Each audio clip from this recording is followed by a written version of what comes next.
So at this point, no, let us familiarize ourselves with the solution format. So yung solution format na ginamit ko is it's uh, a little way different, no, doon sa uh, format sa book, no, kasi doon ako medyo mas sanay, no. Pareho din naman nung sa book, kaya lang ginawa ko siyang Excel, yan, as you can see. Tapos pinagtapat-tapat ko yung mga sections nung solution. Kasi doon sa book, no, nung diniscuss niya is medyo piecemeal. Tapos meron din naman siyang may nakita ko dito na table na buo na, no, doon sa page 222. Kaya lang, 'di ba, parang ang hirap ma-appreciate at ang hirap niyang maintindihan kapag hindi step by step yung pag-fill up ng table. So, ang naisip ko is siguro mas maiintindihan nyo, hopefully, no, yung process costing kung makikita nyo step by step paano nabubuo yung table na nakikita natin dun sa page 222. Ayun. Okay? So, at saka tinitingnan ko talaga tong sa book, iba yung format namin ng solution. So, bahala na kayo kung aling format ang mas komportable para sa inyo, no? Pareho rin naman kami nung sagot na makukuha. Okay?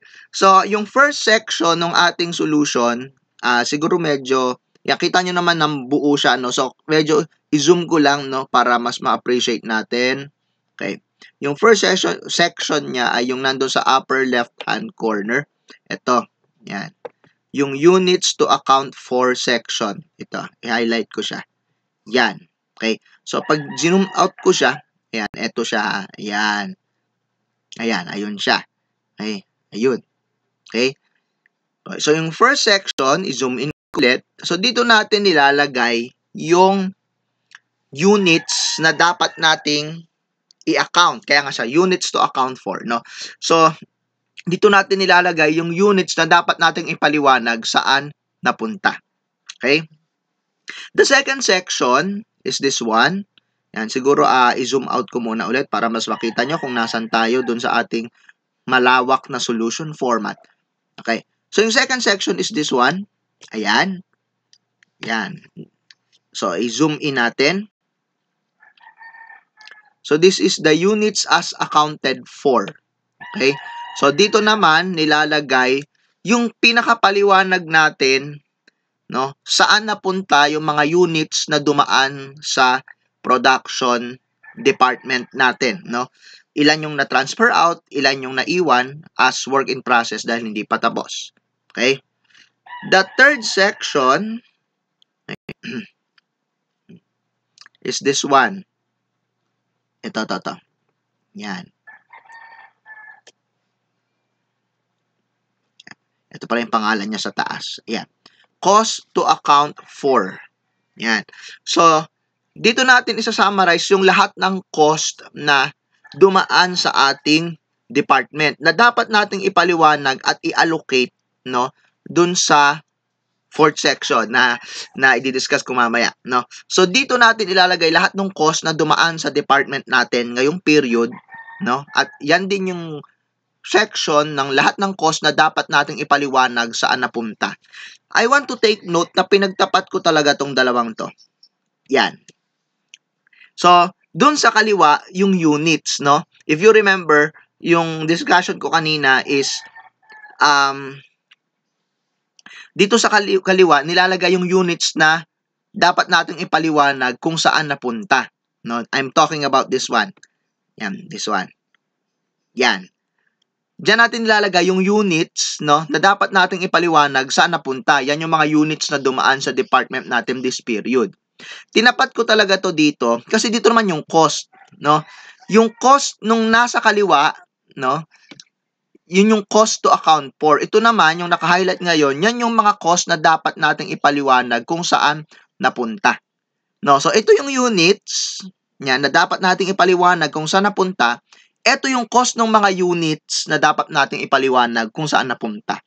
To highlight more, look at this. Pinagtapat ko talaga yung dalawang to. Yan. Yung dalawang section, yung kaliwa at kanan, siguro lagyan ko nga siya ng parang ano dito, black, no? Para makita nyo na lagyan ko siya ng fill na black siguro. Or maybe yellow. Masyado yatang pagka. Medyo hindi masakit sa mata. Yan. Okay na siguro yan. Okay. So, papansin nyo din, itong dalawang to, yan, yung work in process nung units, no, work in process June 1, June ba yung June pala yung nasa problem.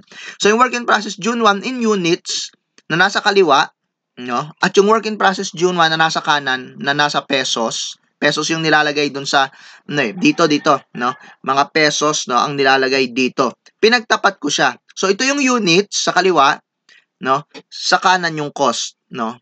Pati rin dito yan.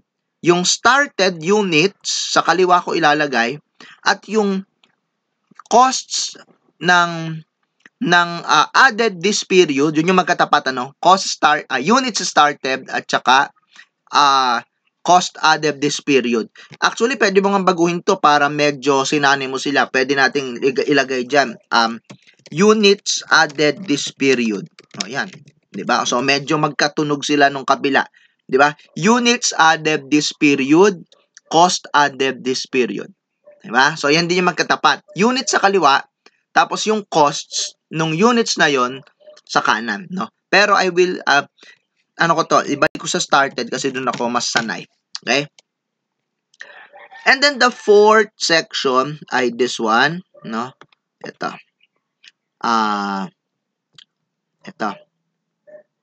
Wala pala siyang pangalan. Wait lang Wala ba siyang pangalan sa taas? Yan yung cost as accounted for. Wala siya, no? So, lagay na lang natin dito. Siguro nakalimutan ko lang. Costs as accounted for. Ay, sorry. Pangalanan natin, Ayan. So, itong section na to, yung pinaka paliwanag. Yan. Itong section na to. I'm talking about this one. Yan. Ito naman yung pinakapaliwanag saan napunta yung mga cost na nasa taas. Remember yung pangalan nitong ito to is cost to account for. Ito yung cost na dapat mong ipaliwanag. Asan yung paliwanag mo? Ito. Paliwanag mo kung saan siya napunta, ito yung paliwanag. Ayan. Okay? So, itong format na to, yung ginamit ko kasi nga, mas holistic siya tingnan kasi parang, pag tinignan mo yung sa libro, parang piecemeal, parang nakakaligaw, no? So, mas ginamit ko to, aside from the fact na mas sanay ako dito sa format na to, mas nakikita yung kabuuan ng solution. Okay? So, ito yung gagamitin natin. Okay. So, puntahan na natin ngayon yung ating slideshow. Okay. Okay, so base dun sa problem, we will solve it step by step. So step 1, fill up the total units to account for section. Write the % of completion. So yun yung step 1. So, ano ba tong hinihingi nitong step 1 na to? Na i-fill up pa natin doon sa table na pinakita ko kanina. This is the total units of product that was processed through in a department in a given period. So, gaya ng sabi ko, no, yung step 1 is yung units to account for, yun yung number of units, no, na dumaan sa production department nung period na yon, no. So, ang composition niya dalawa. Yung work in process beginning at saka yung units started in that period. So, fill up pa natin ngayon siya doon sa table. Okay. First, yung work in process beginning na 100,000, ilalagay natin siya dito. Yan. Yan. Wait lang. Ayun. So, 100,000 units. And then, ilalagay din natin sa tapat niya yung % of completion niya ayon sa problem. So, ayon sa problem, si work in process June 1 ay 100% complete as to material. So, ayan. By the way, meron tayong mga headings or columns for each production cost. No? Yung materials, labor, at overhead. Magkabila yan. Ayan. Ito dito sa kaliwa, meron din doon sa kanan, at saka meron din siyang total doon sa kanan kasi nga mga pesos yung nandyan. Okay? So, lagay mo lang siya doon sa column, no? Corresponding column. So, ayon sa problem, work in process June 1 is 100% complete sa materials. Sa labor, 30% complete lang siya. At sa overhead, 40% complete. Okay. Next, units started, 400,000. No? So, yun yung idinagdag nating units, no? Yung pinrases nating karagdagan this period, ilalagay din natin siya dun sa ating solution. Ayan. So, total of 500,000. So, ayan. So, nagawa na natin yung step 1.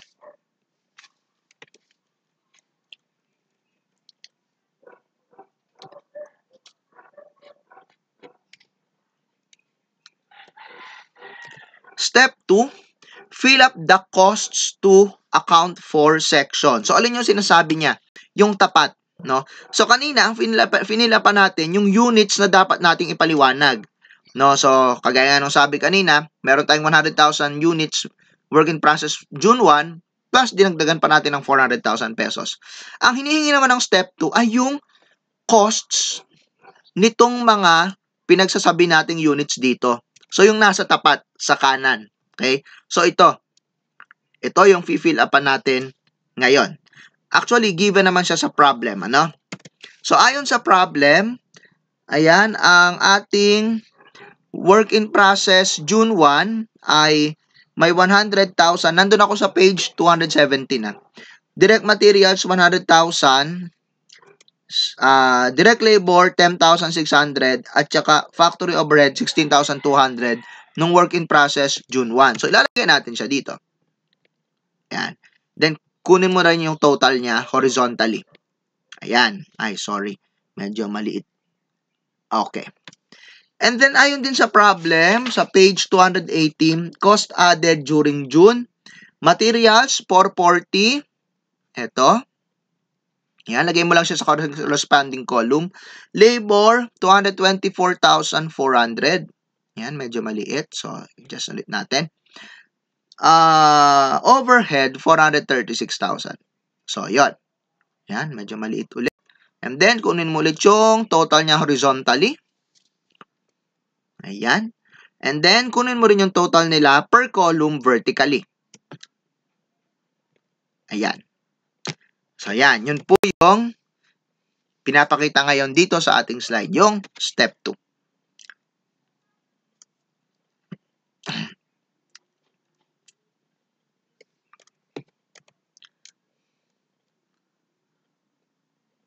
Step 3, fill up the units as accounted for section and put their respective percent of completion.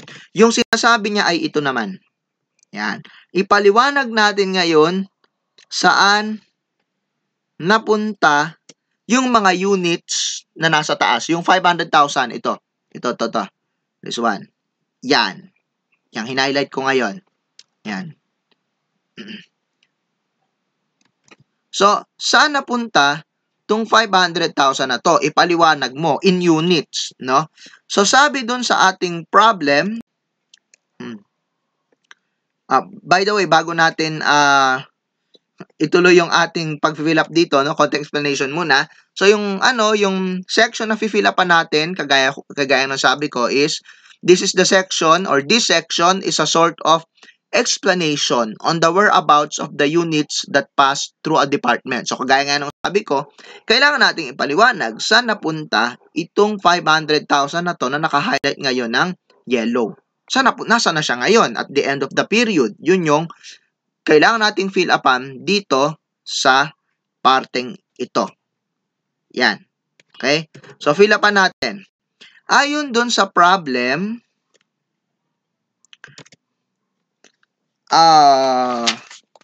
wait, nasa na ba? Ayun. Okay.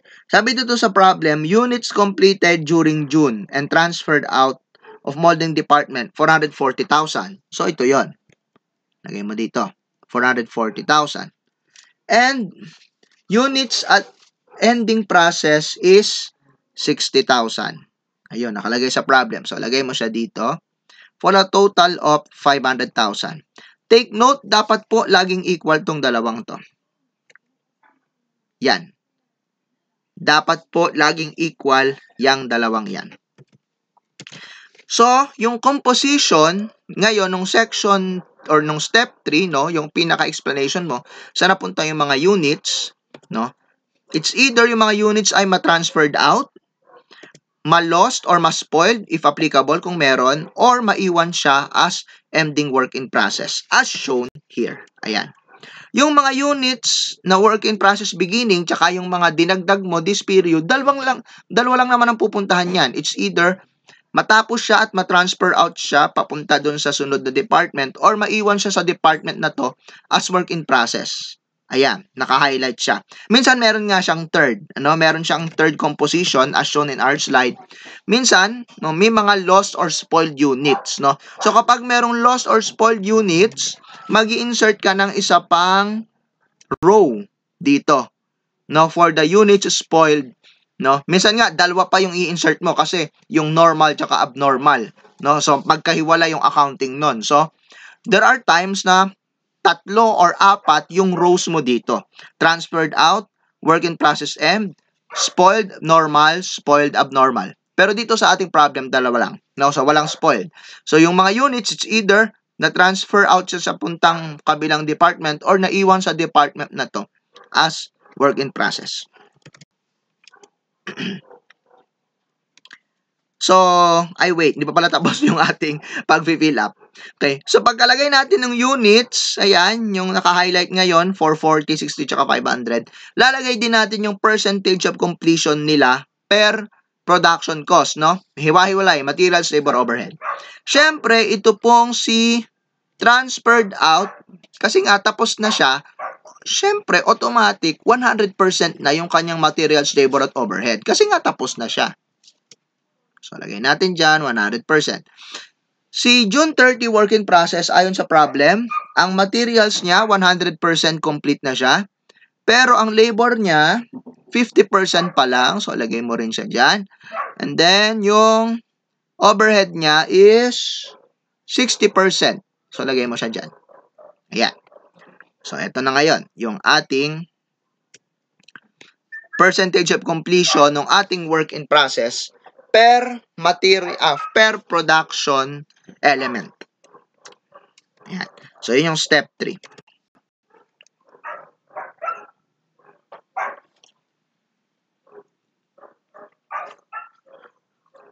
Step 4, fill up the equivalent units of production section. O, alin ba yon?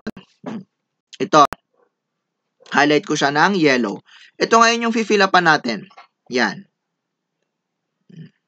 EUP or equivalent unit of production. Pero bago natin siya fill upan, no?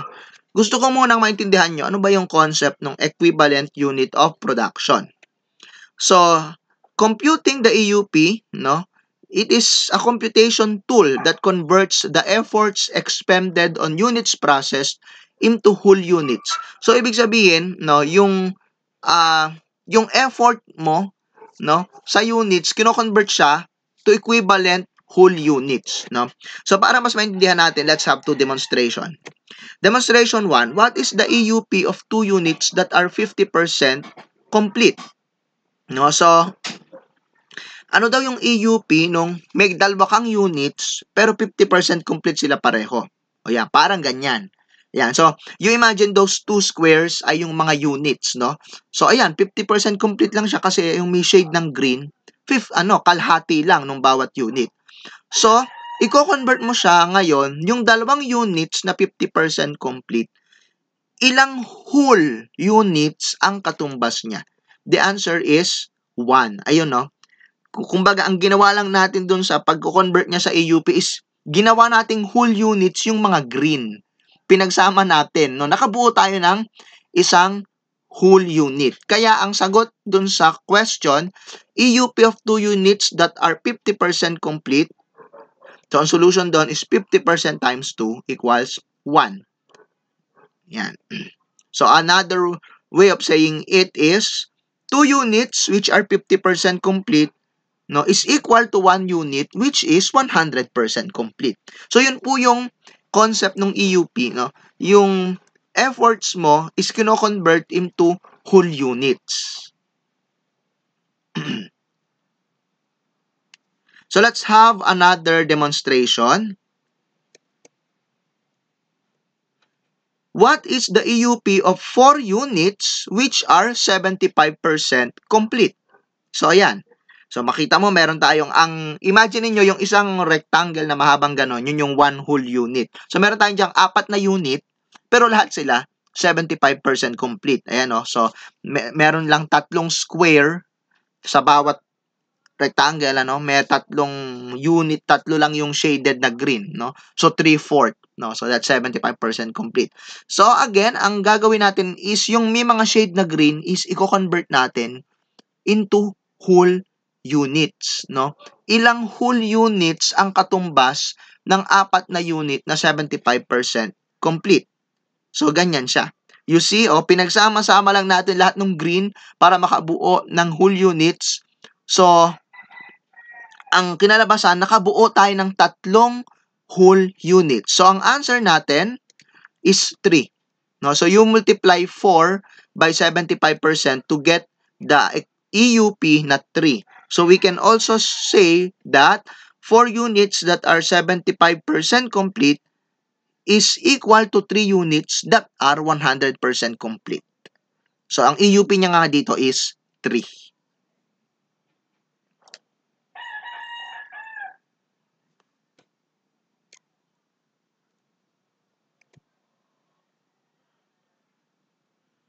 Okay, so let us now fill up itong ang EUP section nung ating solution format. Actually, ito yan. Ba't ba yun lang na-highlight ko? Ito, yan. Yung may highlight na yan na yellow.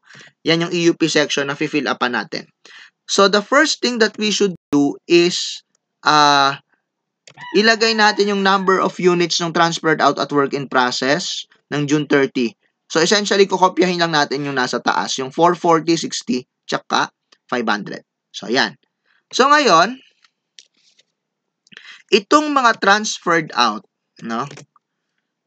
Under the weighted average method, yung mga transferred out units will always have 100% EUP. Bakit? Kasi nga, ano na sila? Tapos na sila, di ba? So, meaning, yung materials, labor, at overhead nila, complete na. Kaya ang EUP nila for all the production cost, no, yung materials, labor, at overhead ay lahat 100%.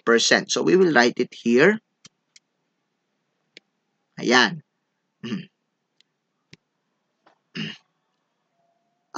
Wait. Teka lang. Ba't nandun na tayo? Wait lang. Dapat step by step tayo eh. Wait lang, ha? Actually, na ano na pala natin, na fill up pa natin kanina. So, erase tayo. Kunwari, wala pa siyang fill up. Medyo excited pala tayo kanina. Okay. So, again, under the weighted average method, units transferred out will always have 100% EUP. No, kasi nga, tapos na eh. So, ibig sabihin, 100% complete na yung labor, materials, at overhead nila. So, ito yung sinasabi niya. No? Na-fill up pa natin kanina. Sorry, excited tayo. Ayan. Ayan. Ayaw niyang lumabas. Wait lang. Nasaan na siya?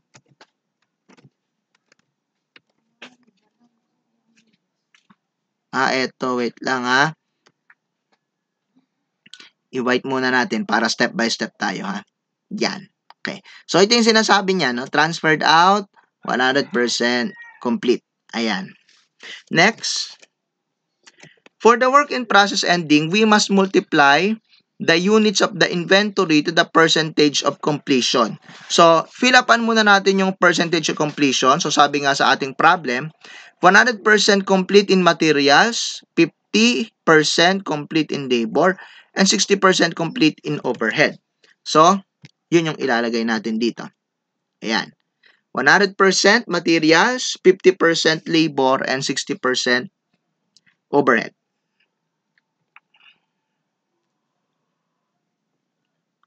So, ngayon, para makompute yung EUP, itong nasa baba, i-multiply natin siya. Okay? So, para sa work in process end, mumultiply mo yung 60% or 60,000 rather sa 100%. O, pakita natin kung nasan siya sa table. Ito, yan, at ito. Yan, pag mumultiplyin mo siya, yung sagot lalagay mo dito. Diyan. Yan na. So, ayun. 60,000 times 100% is 60,000, of course. So, lalagay natin siya dito. Yan. Okay? Next, yung 60,000 ulit na ito, mumultiply mo dito. Yan. This time, let's use green para makita mo. Yan. Mumultiply mo yan, dalawang yan, yung naka-green na yan, yung sagot lalagay mo dito. Ayun, 30,000. Okay? And then next, this time let's use blue. Yan. Yung 60,000 na yan, mumultiply mo dun sa 60% na completion niya sa overhead. Yan, yung blue, yung dalawang blue naka-highlight, pag mumultiplyin mo yan. At yung sagot niya, lalagay mo dito. Ayan, 36,000. Ganon din yung gagawin mo dun sa transferred out. Kaya lang, very obvious naman, ano? Teka lang ha, alisin natin yung pagkaka-highlight ngayon.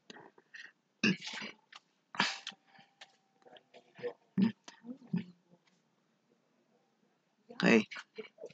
Itong units transferred out, very obvious naman, highlight ko siya ngayon na lahat kasi sila is 100%. Yan yung naka-highlight ngayon. Yan. So, natural, lahat ito ay 440,000. Kasi ganun din yung gagawin mo dyan eh. Mumultiply mo to dito. Yan, i-highlight natin using whatever color. Yan, yung naka-red na yan. Mumultiply mo yan. Tapos, susulat mo dito yung sagot. Yan, dito. Diyan. Yan na, i-highlight na natin. Para sabay-sabay silang tatlo. Yan. So, mumultiply mo yung dalawang nasa taas, yung 440,000 tsaka 100%. Obviously, ang sagot ay 440,000.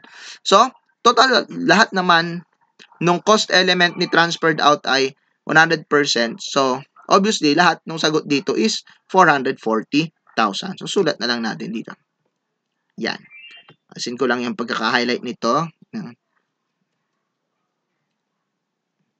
And then the next thing that you will do is you get the total dito. Yan. Yan. Okay? So, yun yung sinasabi nitong step. Hindi ko na alam kung anong step number tayo, no? Pero dito tayo sa fill up niyo yung EUP section ng ating solution format. So, ito siya. Yan. So, may fill up na tayo ngayon. Yan.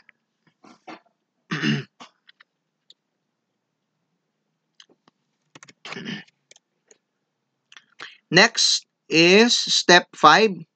Compute the cost per EUP for each cost element. So, paano ba yung computation niya?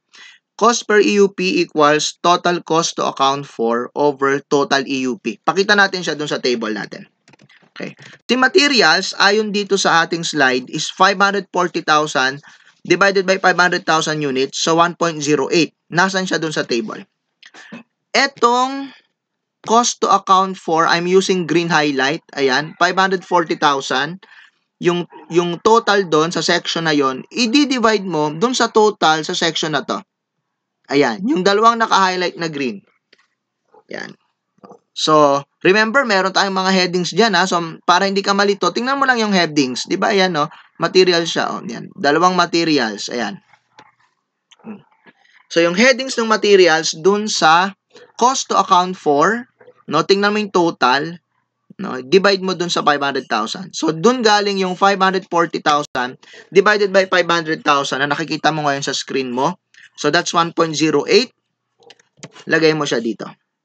Cost per EUP sa ilalim ng materials. Let's also use green there. Ayan. 1.08. Ayan. Ganon din yung gagawin mo sa iba pang cost element. No? For labor, 235,000 divided by 470,000, 50 centavos per unit. Nasaan yun sa ating table? Let's use yellow this time. Yan. So, yun yung labor. Ito rin yung labor dito sa kabila. Ayan, hinighlight ko yung headings niya. Okay, so, itong 235,000, ayan, hinighlight ko ngayon, 235,000. Divide mo siya dun sa total dito sa EUP computation natin under labor na 470. Ayan. Kita nyo, naka-highlight ng yellow, 235 tsaka 470. Yun po yung explanation dito sa solution na to. 0.50 per unit. Saan mo ilalagay? Dito. Ayun. 0.50 or 50 centavos per unit. Ganon din yung gagawin mo sa overhead. Ayan, i-highlight natin ano bang kulay naman yung gamitin natin dito sa overhead. So, let's use violet. Ayan, masyadong, or this one, blue. Yan, itong blue na to, ayan. So, yan, meron tayong heading for overhead. Itong 450 to 200 na nandito, di-divide mo siya dito sa 476 na nandito. Yan. So, you see na, kita mo siya dyan, naka-highlight na blue, yung 452 tsaka 476. So, i-divide mo yan. 452, 200 divided by 476,000. So, 0.95 per unit. Dito mo siya sulat. Dito. Yan. Ayan. Yan. Naka-highlight pong blue yung ating overhead.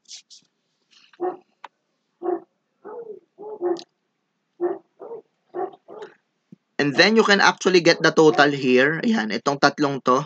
Yan. Yan. Yung hinighlight ko ngayon. 1.08 plus 50 cents plus 95 cents. Pwede mong ilagay yung total niya dito. Ayan. 2.58.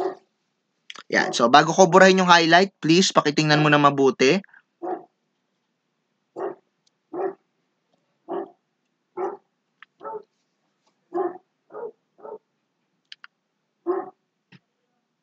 Okay?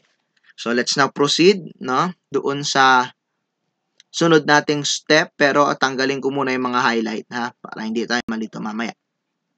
No fill. Okay.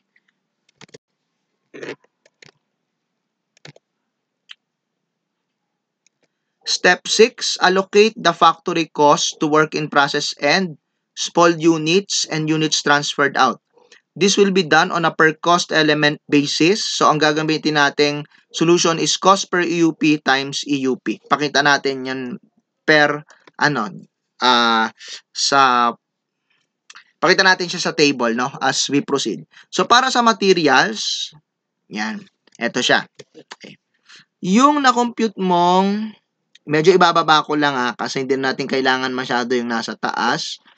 Yan. Itong na-compute mong cost per EUP ng materials, I'm going to highlight it with green. Ayan. Is, i-multiply mo siya dun sa corresponding EUP niya dun sa kaliwa. Okay, let me highlight yung ating materials na heading, ha? Ayan. In-highlight ko siya ng green. So, itong 1.08, multiply mo dito. Ayan, 440,000. Nandito tayo sa transferred out, ha? Ayan. Ayan, nandito tayo. Siguro i-bold natin siya para mas makita mo. So, kasalukuyan tayong nag-allocate ng manufacturing cost dun sa mga transferred out units. Okay. So, itong 1.08 na to, multiply mo siya dito. Ayan. Dun sa EUP niya for materials column. Kaya ngayon nakikita mo dito sa slide, 440,000 times 1.08 equals 475,200. Ito yung 475,200. Lagay mo siya dito. Ayan. Okay? Next, yung labor. I-highlight natin ng yellow para mas makita mo siya. Ayan. So, yung EUP ng labor na 50 centavos. Ay, wait. Ano ba yung nangyari dun sa... so dito pala sa ating slide is ang computation niya is per element, tapos yung dalawa na ang kinumputan niya, yung transferred out at work in process end. Sige, yun yung ating sundin. Mamaya na yung labor. So, next naman is, asin ko yung bold dito. Nandito ngayon tayo sa work in process June 30. I'm going to make it bold. Ayan. So, yung 1.08 na naka-highlight ngayon ng green, multiply mo siya dun sa katapat niyang materials EUP na 60,000 dito sa ano ba to? Kaliwa. Ayan. Yan. And then yung sagot, 1.08 times 60,000 according to our slide here is 64,800. Dito mo siya isulat. Ito. Ayan.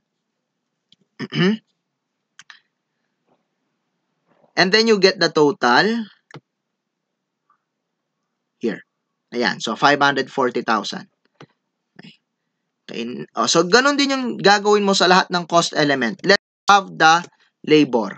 So, dito sa ating slide, nakalagay 400, doon sa transferred out is 440,000 times 47 centavos. So, 206,800.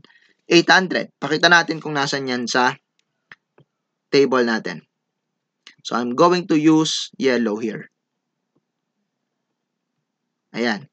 So, itong 50 centavos na to, I'm highlighting it with yellow. Mumultiply mo siya dito sa dalawang to. Ayan. Diyan. Okay. Diyan yung sagot, dito mo isulat.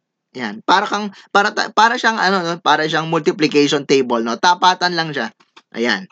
Doon mo isusulat yung sagot. So, i-block natin yung sagot. 220,000 at saka 15,000 para sa transferred out at work in process June 30 respectively. Okay? So, ayan siya, yung solution, wait lang, bakit magkaiba yung natin dito? I think 220,000 talaga yung tama. Mukhang mali itong nasa slide, no? 206,800 yung nakalagay, no? So, mali siya. 220,000. Okay? So, you get the total here. Yan. Okay? Next, yung overhead. Highlight natin siya ng blue. This one. Ayan. Overhead. Itong EUP niya na 0.95, i-multiply mo siya dito. Yan. So, yung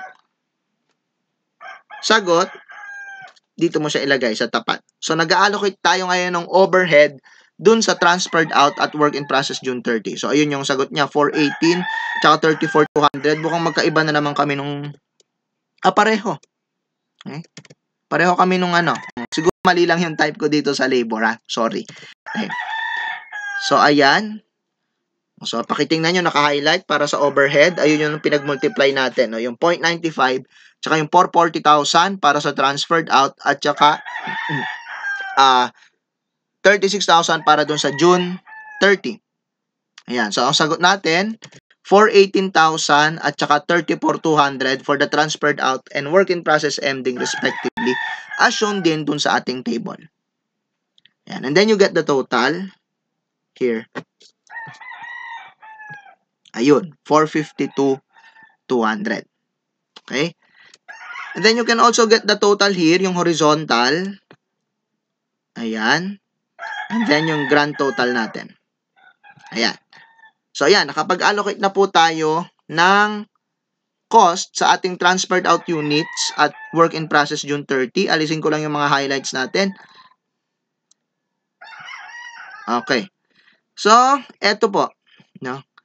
Yung allocation nung cost, I'm highlighting it with blue right now. Ayan. So, yung cost ng mga na-transfer out natin is 1,113,200. Yung cost naman ng work in process June 30 dito sa, anong department nga ba to? Molding ba to? Yeah, molding department is 114,000. Tinitingnan ko kung agree kami ng book. Yes, agree kami. Ayan. Take note, dapat po equal lagi itong dalawang to. I'm highlighting it now with blue. Ayan. Dapat po yung total ng dalawang yan ay equal. Kapag hindi po nag-equal yan, may mali dun sa iyong solution. Okay?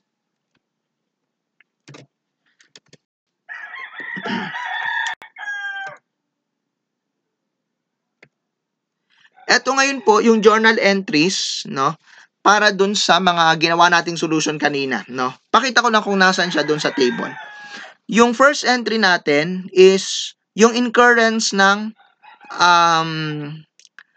current cost, no? Yung cost added this period. Ito po siya. Ito. I'm highlighting it with blue right now. Ayun. Yan po yung mga cost na nadagdag this period, no? As I have pointed out doon sa discussion natin before, no? Yung work in process balances, hindi yun ine-entry, ano? Kundi ang ine-entry natin ay yung mga nadagdag or nabawas. So dito, yan po yung mga nadagdag na cost, materials, 440, labor, 224,400, overhead, 436,000. Tapos, for a total of 1,100,400. Yan po yung naka-blue na yan, yun yung first entry natin nakikita ngayon dito sa ating slide.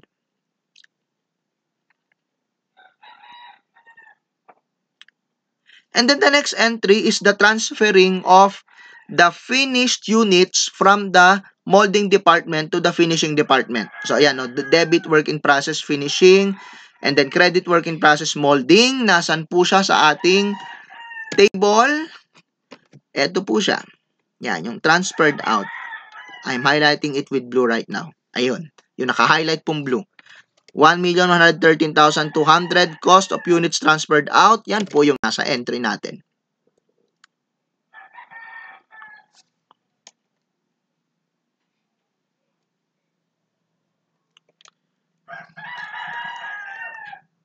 Okay, some reminders about the medyo putol na. Some reminders about the weighted average method. The total physical units of the units to account for and the units as accounted for sections must always be equal. Ano ba yung sinasabi niya? Doon na-point out ko to kanina. No? Ito, dapat po equal to. Ito at saka ito. Yan. So, dapat po equal yan. Pwede na rin nating isama to. Yan. Total, kinokopya lang naman yung nasa taas, no? So, yan. Yung tatlong yan, dapat pare-pareho yan. Yun yung sinasabi ng isang reminder. And the second reminder is, sabi niya, the total factory costs of the cost to account for and the costs as accounted for sections must always be equal. Ang sinasabi niya po ay ito. Na-point out ko to kanina. Yang dalawang yan, na hina-highlight ko ngayon ng yellow, dapat po yung dalawang yan ay laging equal.